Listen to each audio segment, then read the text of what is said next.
Kermit's looking totally sus. Suspect. And our good friend, the ever-present Mama Shark. Mama Shark says time to go ahead and read the next story. She's sleepy and ready, and Kermit is sleepy and ready for the next story.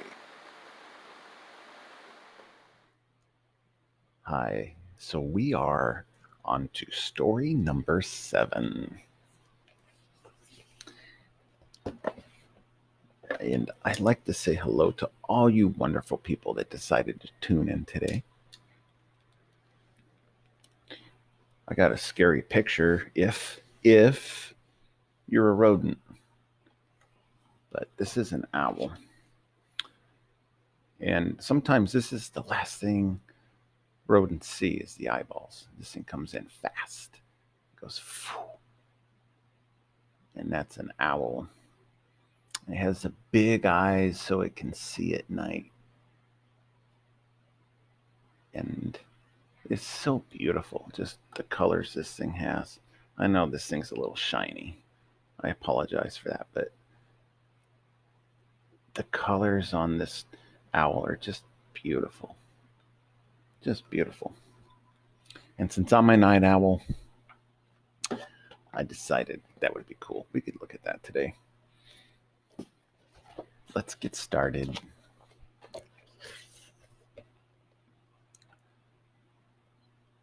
The Duan Wu Festival was quickly approaching. The celebration took place in China every spring, on the 5th day of the 5th lunar month. Mulan's favorite part was the dragon boat race. Each spring, Mulan watched the boats from other villages race down the river.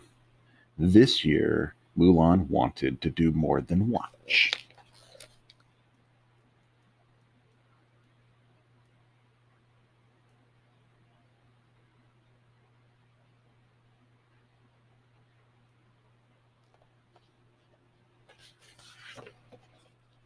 Our village should enter the race, Mulan told her family.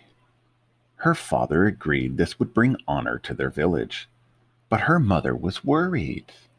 The village had never taken part before. Would they know what to do?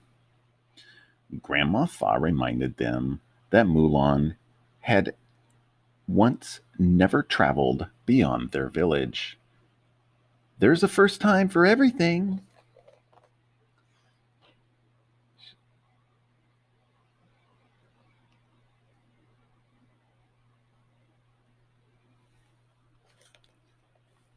Mulan announced her idea to the village.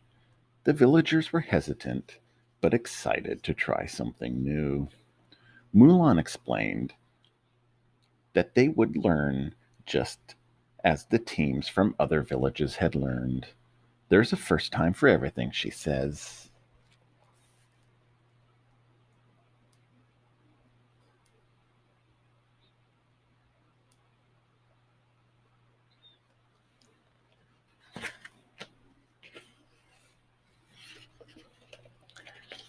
Outside the temple of the ancestors, Mulan asked Mushu to help choose what colors to paint the boat.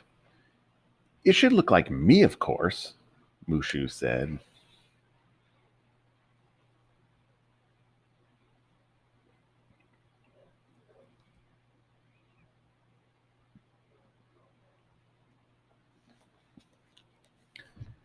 Together, Mulan and her teammates painted the boat to match Mushu's fiery red scales and orange belly. Mushu admired their handiwork. It does sort of look like me, Mushu said, if not quite as handsome.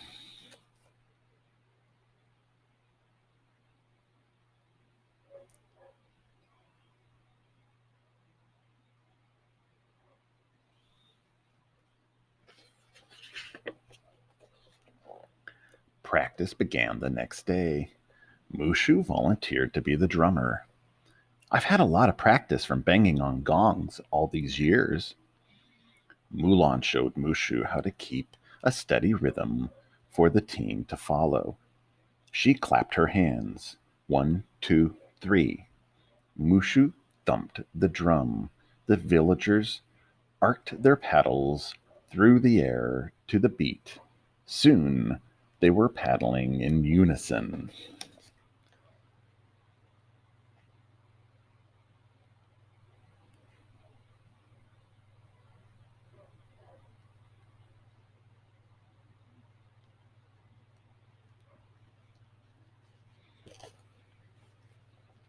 Mulan joined the team as the sweep. It was her job to steer with a long oar. They pushed out into the water. At the at first, the boat zigged and zagged, but then the villagers heard Mushu's steady wham, wham, wham. They followed the beat and glided through the water.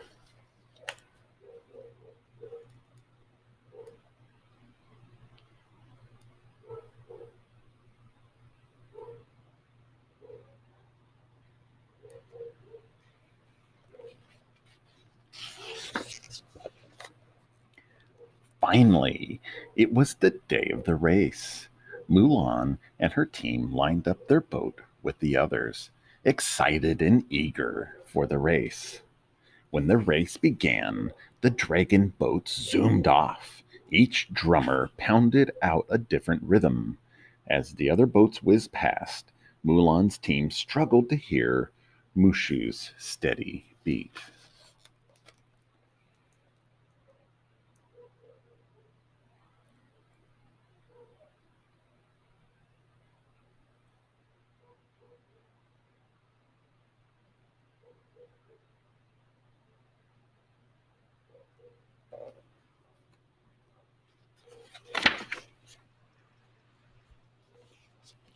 Mulan tried to steer as the waves from the other team slapped against the sides of their boat.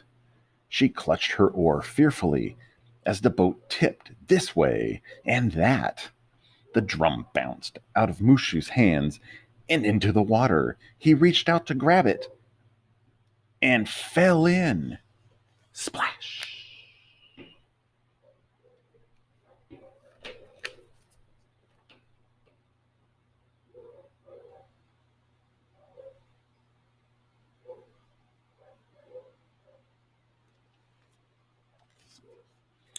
Mulan helped her teammates fish Mushu out of the river. He raced back to his spot, but the team didn't notice their boat heading for the reeds. They crashed. The villagers slumped in their seats. How could they finish the race now? We can't give up, Mulan told her team. She knew quitting would not bring honor to their village.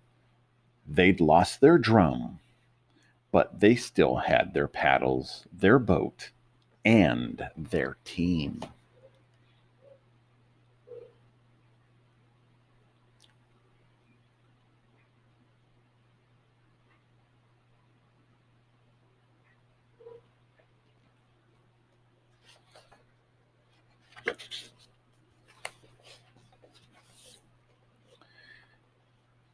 It's true. We've never paddled without a drum, Mulan said.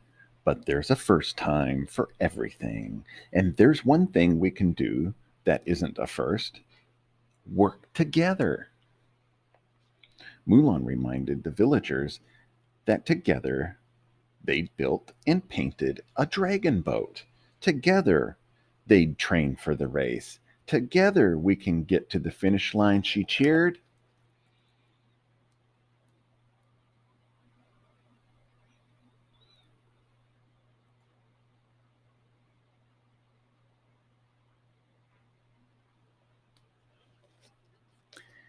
And I can still give you a steady beat, Mushu said. He clapped his hands. The villagers smiled and lined up their paddles, ready to row. Together, Mulan and her teammates steered the boat back onto the river. The villagers pushed their paddles through the water to Mushu's beat again and again until they reached the finish line.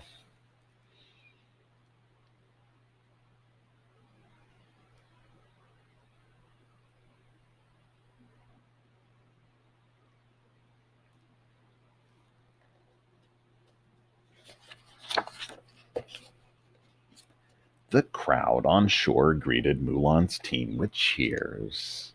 Although they were the last dragon boat to arrive, they were the first to complete the race without a drum.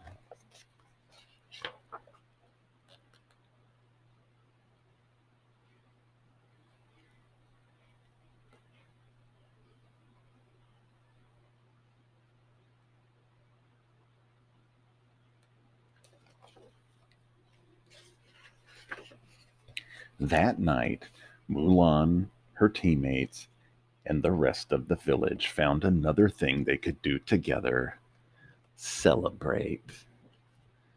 And that concludes our story tonight.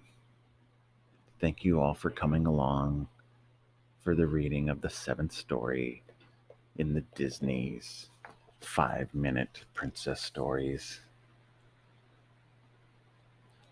We have story 8 coming. How could I forget? It's going to be called Aurora Plays the Part. And there's our sneak peek of our next story.